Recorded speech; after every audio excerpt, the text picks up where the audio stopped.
صلاح الدین ایوبی کی قسط نمبر 32۔ چینل کو سبسکرائب کر لیں اور بیل آئیکن کو کلک کر لیں تاکہ تمام ایپیسوڈز کی نوٹیفیکیشنز آپ تک پہنچتے رہیں۔ علی بن سفیان حبشیوں سے تفتیش کر رہا تھا۔ میں آپ کو اور کچھ نہیں بتا سکتا۔ میرے باپ نے مجھے بتایا تھا کہ پروہت لڑکی کو پھول سنگھاتا ہے جس کی خوشبو سے لڑکی کے ذہن سے نکل جاتا ہے کہ وہ کیا تھی، کہاں سے آئی ہے اور کس طرح لائی گئی ہے۔ وہ پروہت کی لونڈی بن جاتی ہے اور اسے دنیا کی گندی چیزیں بھی خوبصورت دکھائی دیتی ہیں۔ پروہت 3 راتیں اسے اپنے تہ خانے میں رکھتا ہے۔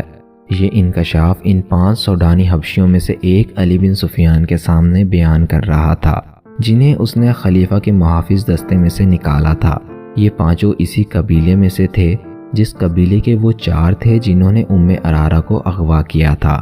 اپنے ساتھ لے جا کر علی بن سفیان نے ان 5 سے کہا تھا کہ چونکہ وہ اسی قبیلے کے ہیں جو تیسرے سال کے آخر میں جشن مناتا ہے اور وہ چھٹی پر جا رہے تھے، اس لیے انہیں معلوم ہوگا کہ لڑکی کس طرح اغوا ہوئی ہے۔ ان 5 نے کہا کہ انہیں اغوا کا علم ہی نہیں۔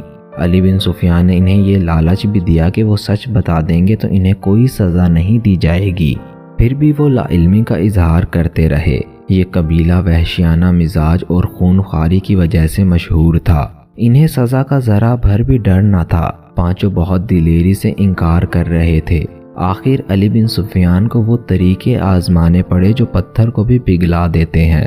5 کو الگ الگ کر کے علی بن سفیان انہیں اس جگہ لے گیا جہاں چیخیں اور آہ و بکا کوئی نہیں سنتا تھا۔ مسلسل اذیت اور تشدد سے کوئی ملزم مر جائے تو کسی کو پرواہ نہیں ہوتی تھی۔ یہ 5 سوڈانی بڑے ہی سخت جان معلوم ہوتے تھے۔ وہ رات بھر اذیت سہتے رہے۔ علی بن سفیان رات بھر جاگتا رہا۔ آخر انہیں اس امتحان میں ڈالا گیا جو آخری حربہ سمجھا جاتا تھا۔ یہ تھا چکر شکنجا۔ راہٹ کی طرح چوڑے اور بہت بڑے پہیے پر ملزم کو الٹا لٹا کر ہاتھ رسیوں سے چکر کے ساتھ باندھ دیے جاتے اور پاؤں ٹخنوں سے رسیاں ڈال کر فرش میں گاڑے ہوئے کیلوں سے کس دیے جاتے تھے۔ پہیے کو ذرا سا آگے چلایا جاتا تو ملزم کے بازو کندھوں سے اور ٹانگیں کولہوں سے الگ ہونے لگتی تھی۔ بعض اوقات ملزم کو کھینچ کر پہیے کو ایک جگہ روک لیا جاتا تھا۔ اذیت کا یہ طریقہ ملزموں کو بے ہوش کر دیتا تھا۔ سحر کے وقت ایک ادھیڑ عمر حبشی نے علی بن سفیان سے کہا، میں سب کچھ جانتا ہوں لیکن دیوتا کے ڈر سے نہیں بتایا۔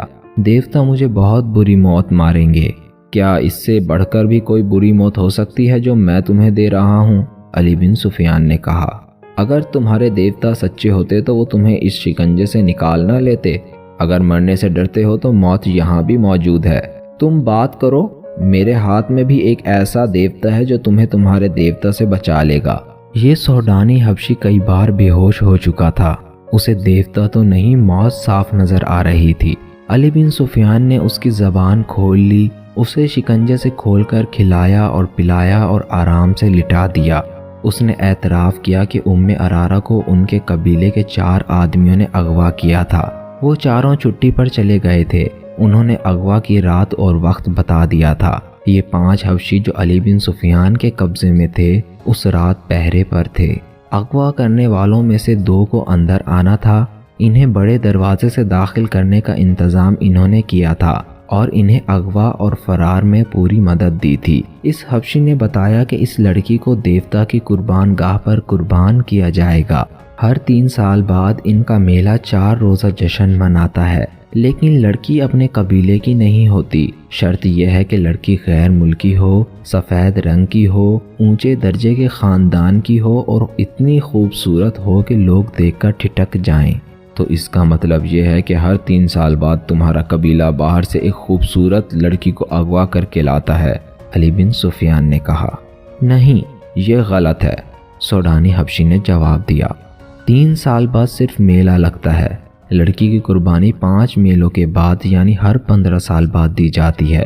مشہور یہی ہے کہ ہر 3 سال بعد قربانی کی جاتی ہے۔ اس نے اپنے باپ کے حوالے سے وہ جگہ بتائی جہاں قربانی دی جاتی تھی۔ پروہت کو وہ دیوتا کا بیٹا کہتا تھا۔ جہاں میلہ لگتا تھا اس سے 1.5 میل جتنی دور ایک پہاڑی علاقہ تھا جہاں جنگل بھی تھا۔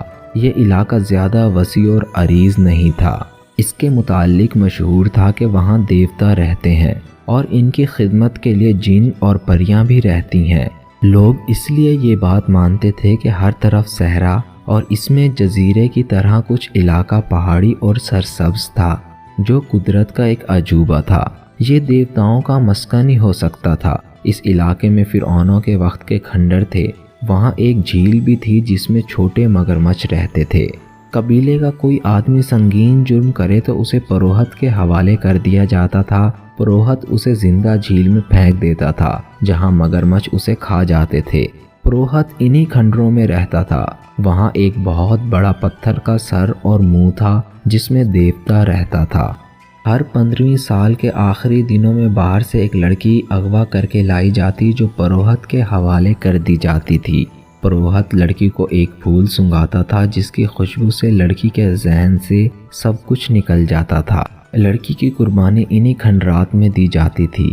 لڑکی کو پروہت تہ خانے میں اپنے ساتھ رکھتا تھا۔ اس جگہ 4 مرد اور 4 خوبصورت لڑکیاں رہتی تھیں۔ ان کے سوا اور کسی کو پہاڑوں کے اندر جانے کی اجازت نہیں تھی۔ لڑکی کو جب قربان گاہ پر لے جایا جاتا تو اسے احساس ہی نہیں ہوتا تھا کہ اس کی گردن کاٹ دی جائے گی۔ وہ فخر اور خوشی سے مرتی تھی۔ اس کا دھڑ مگرمچھوں کی جھیل میں پھینک دیا جاتا اور بال کاٹ کر قبیلے کے ہر گھر میں تقسیم کر دیے جاتے تھے۔ ان بالوں کو مقدس سمجھا جاتا تھا۔ لڑکی کا سر خشک ہونے کے لیے رکھ دیا جاتا تھا۔ جب گوشت ختم ہو کر صرف کھوپڑی رہ جاتی تو اسے ایک غار میں رکھ دیا جاتا تھا۔ لڑکی کسی کو دکھائی نہیں جاتی تھی۔ 15 سال پورے ہو رہے ہیں، اب کہ لڑکی کی قربانی دی جائے گی، اس حبشی نے کہا۔ ہم 9 آدمی مصر کی فوج میں بھرتی ہوئے تھے۔ ہمیں چونکہ نڈر اور وحشی سمجھا جاتا تھا اس لیے ہمیں خلیفہ کے محافظ دستے کے لیے منتخب کر لیا گیا۔ 2 مہینے گزرے، ہم نے اس لڑکی کو دیکھا۔ ایسی خوبصورت لڑکی ہم نے کبھی نہیں دیکھی تھی۔ ہم سب نے فیصلہ کر لیا کہ لڑکی کو اٹھا لے جائیں گے اور قربانی کے لیے پیش کریں گے۔ ہمارے ایک ساتھی نے جو کل مارا گیا ہے اپنے گاؤں جا کر قبیلے کے بزرگ کو بتا دیا تھا کہ اس بار قربانی کے لیے ہم لڑکی لائیں گے۔ ہم نے لڑکی کو اغوا کر لیا ہے۔